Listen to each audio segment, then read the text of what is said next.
Hello friends, our today's topic for the discussion is Vajpur.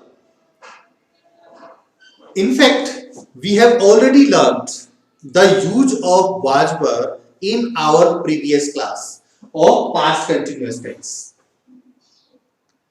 If any one of you did not attend that class, you may go to the description box. There you will find the link of that class past continuous tense. Just click on the link, you will get there. Here in this class, we shall use the use of was word in special kind of sentences. And these kind of sentences are not described in past continuous tense or future tense. What are these special kind of sentences? These are be form sentence and infinitive sentence. So first of all, let's know about the be form sentence. What are the be form sentence? Be form sentences are those kind of sentence in which subject does not act at all, or we can say that no action takes place. We just talk about, we just describe the subjects. We just describe the position of subject. We just describe the place or presence of the subject, or sometimes we describe the characteristics or features of subject itself, adjectives of subject. Let's take example of here. Ram ek raja tha. Here we are describing that position of Ram. What was Ram? Position of Ram. Ram ek raja tha. Here subject is Ram. Ram is not doing any work here.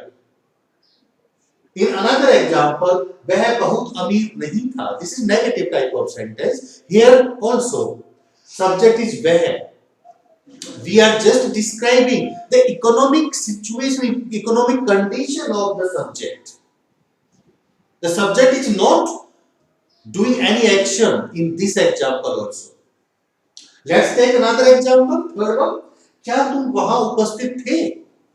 This is interrogative type of sentence. In this sentence, the subject is तुम. We are just describing you that whether he was present there or not. Tum means you. You is not doing any action, not doing any work here. Just position. Whether he was available, whether he was present there or not.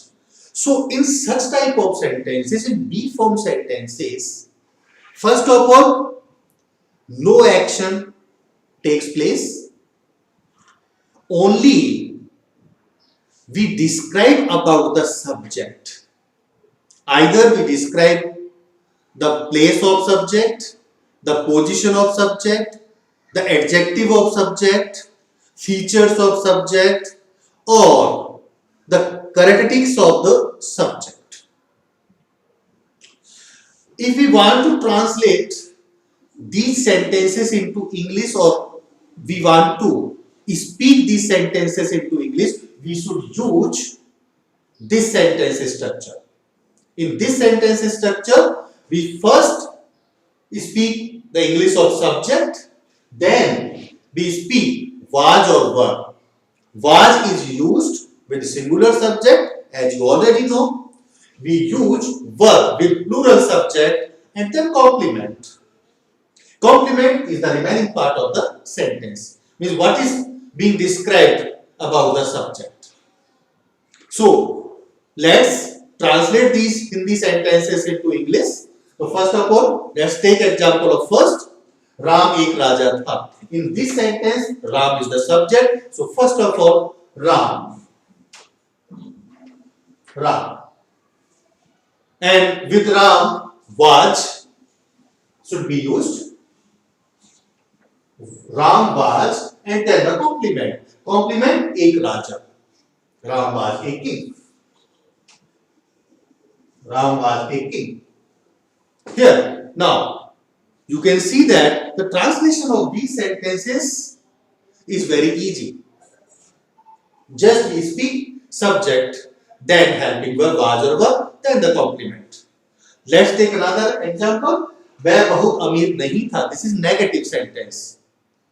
And you already know, we have already learned the translation of sentences, affirmative sentence, negative sentence, interrogative or interrogative negative. We have already discussed the translation of these kind of sentences. So here there is no need to describe it in detail. So वह बहुत अमीर नहीं था. First of all, subject means he.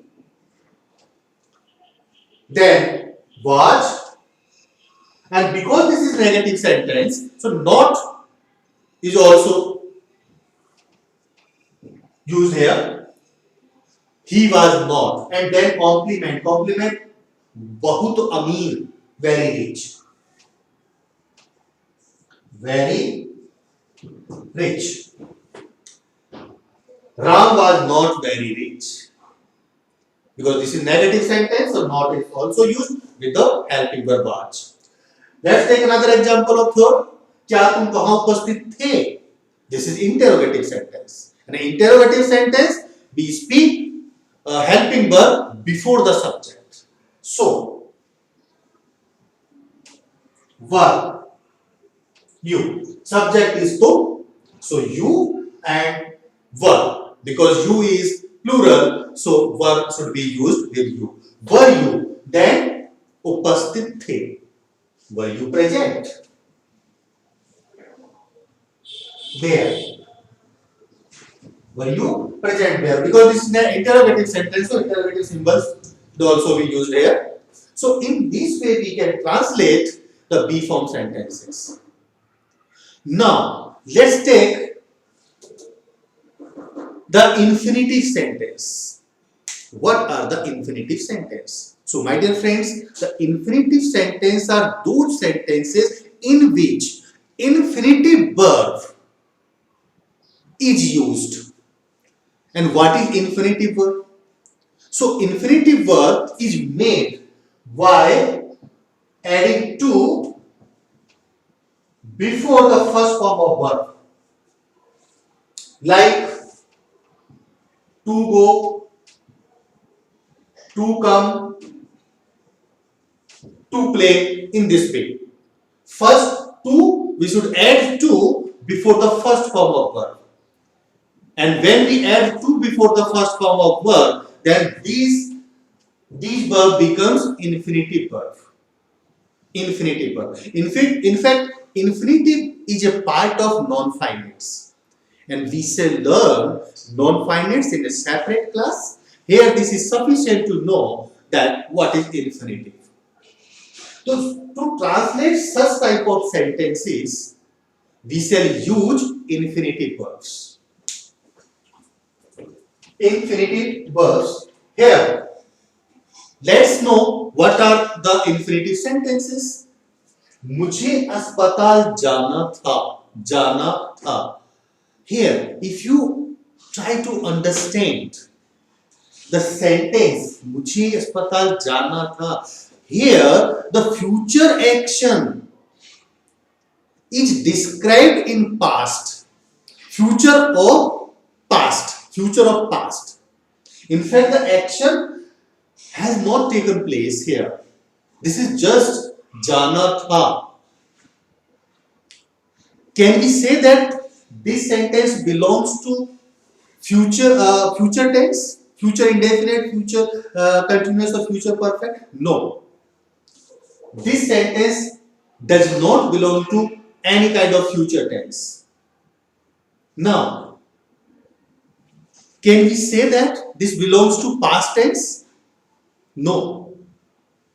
This does not belong to any kind of past tense. This does not belong to past indefinite. This does not belong to past continuous, past perfect, or past perfect continuous.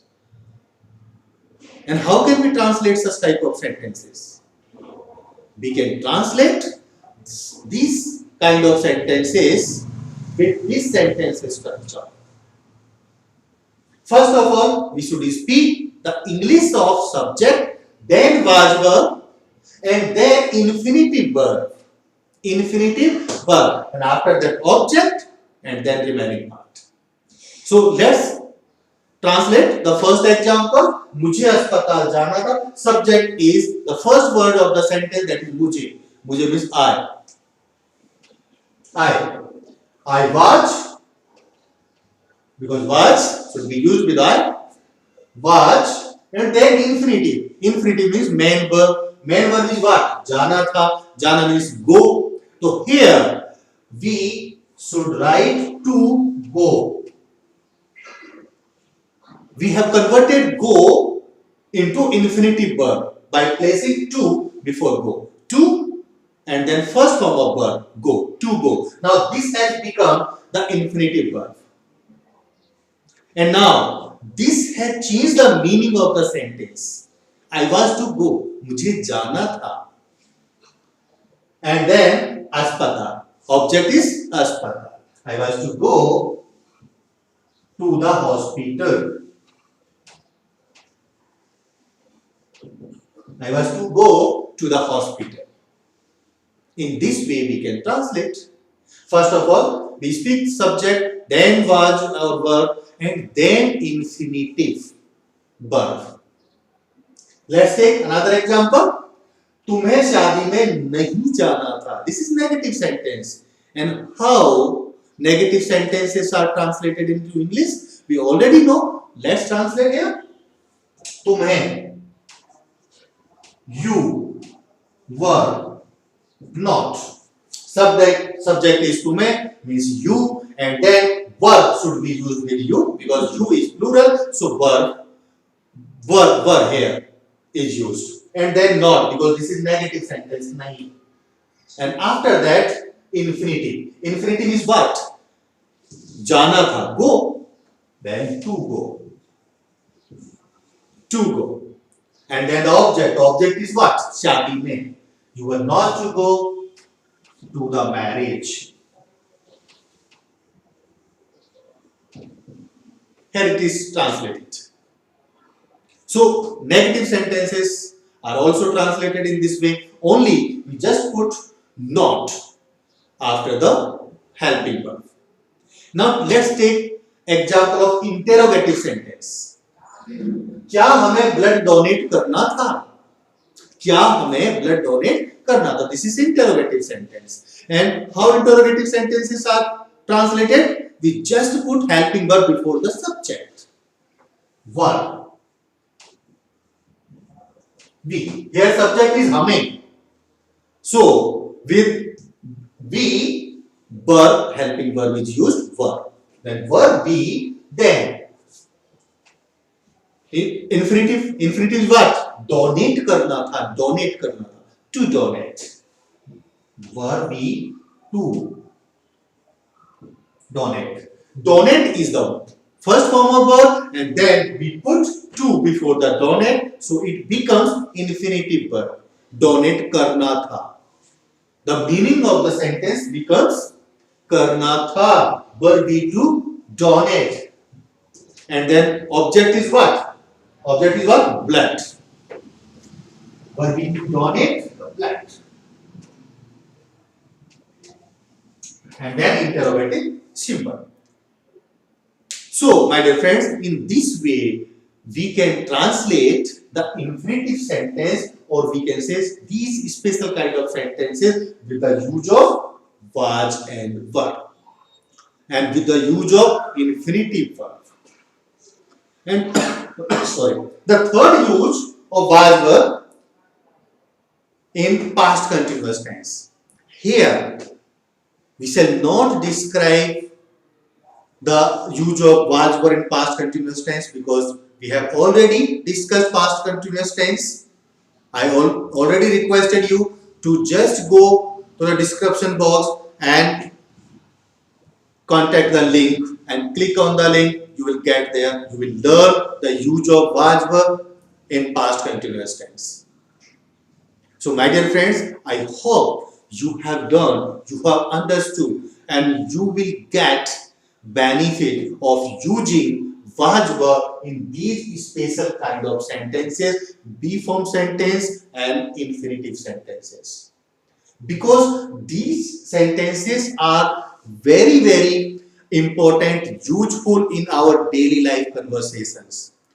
Daily we use such type of sentences, and these sentences cannot be translated with the rules and regulations of any tense, past tense or future tense or present tense. We know that in these sentences future action is described in the past, but we cannot translate this with the rules of future tense or with the rules of past tense. We have learned how to translate these sentences. And I hope and I request you to speak these sentences by framing many examples of these sentences into your mind and speak. Practice of speaking these sentences into English. And with the hope that you will practice speaking these sentences, I'll go.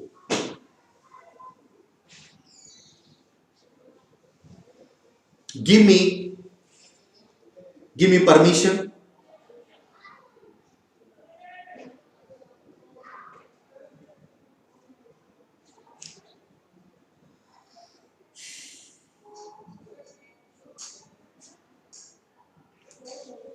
And with the hope that you will practice these sentences, this allow me to over the class.